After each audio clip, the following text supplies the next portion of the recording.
هفسروک مجلس گشتی اتاقن شیخ مقصود اشرفی نوری شیخو برای کانال رونایی تیوی سالانو لهر کسی پیروز کرد. نوری شیخو دازانین جبو املایقی 2026 ببن دوی حکومت و گوز لپیمانین کو امضا کری خودی درکوه اولگوری و تا بگره. بگوتناوی حکومت هایی به وی رنگی و به وی عقلی نه نای آواکرن گر به آواکرن جی و اف پرسکریکن هایی 5 سال دن دوم بکن. سالی مدر باسکریه سال کی گراند بو سال کی داگرتی بو لی تیر و تجب ایش بو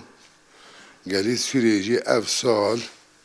جاره کی دن در باسکر بر سال کی نداره سال 2026 گورا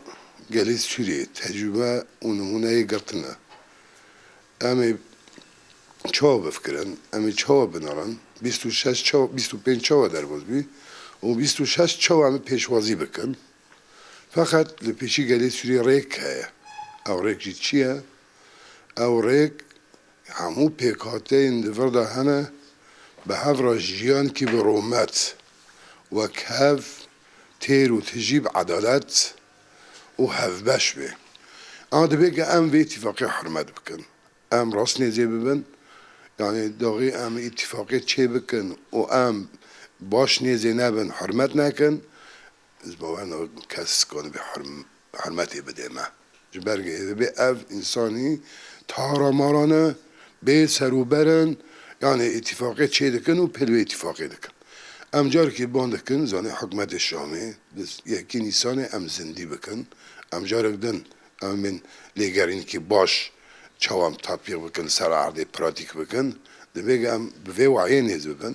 اف کسد بردایی ای به اجر ده شغلن ای به پرد شغلن سر حسابه گلی سوری ده شغله ام میدان جوانا و نکن او میدان جوانا وکی کاریسه یعنی هم بینزانه قتل عامن حکومت حق پر با عقل پر به میجی پر به منطق دانه یعنی اف حکومت برنگ کی نای آوا کرن او گر به آوا کرن پرسکری که 5 سالی دنجی در باز بی اف حکومت مجبور به همو پیکاتیان هونه سرماسه وک بران به افران نقاش بکن یک و یک و جی جبوی وی چرسری دیار بکن سوریه کی دموکراتیک مگود لایقی 2026 به امین زانه گر نلایقی 2026 به اکی وک 2025 در باز به راستی جی کاری سایه یعنی ندانی نه بروی جیاد حکومت